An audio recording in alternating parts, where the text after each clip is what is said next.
చేయడానికి గల కారణం ఏంటంటే దీని వెనుక ఒక పురాణ గాథ ఉంది. అదేంటంటే శ్రీరాముని కాలం నుంచే విజయదశమిని విజయ ప్రస్థానంగా పరిగణించారు.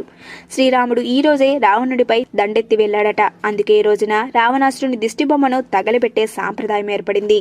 మహర్నవమి నాడు శ్రీరామచంద్రుడు దుర్గాదేవిని ధ్యానించి రావణ సంహారం చేయగా దేవతలు పరమానంద భరితులై దేవి పూజ చేశారు.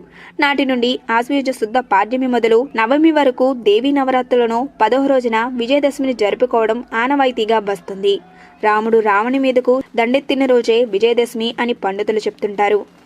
రావణ దహనం వెనుక మరో పరమార్థం ఏమిటంటే రోజురోజుకి స్త్రీలపై అత్యాచారాలు పెరిగిపోతున్న ఈ రోజులో పరస్త్రీని తల్లిగా పూజించాలని, లేనిచో రావణుడిలాగా ఏదో ఒక రోజు పాపం పండి దహించుకుపోతారని, కావున మనుషుల్లోని కామ క్రోధ మద మాత్సర్యాలను నశింపచేసుకోవాలని రావణ దహనం సందేశమిస్తుంది.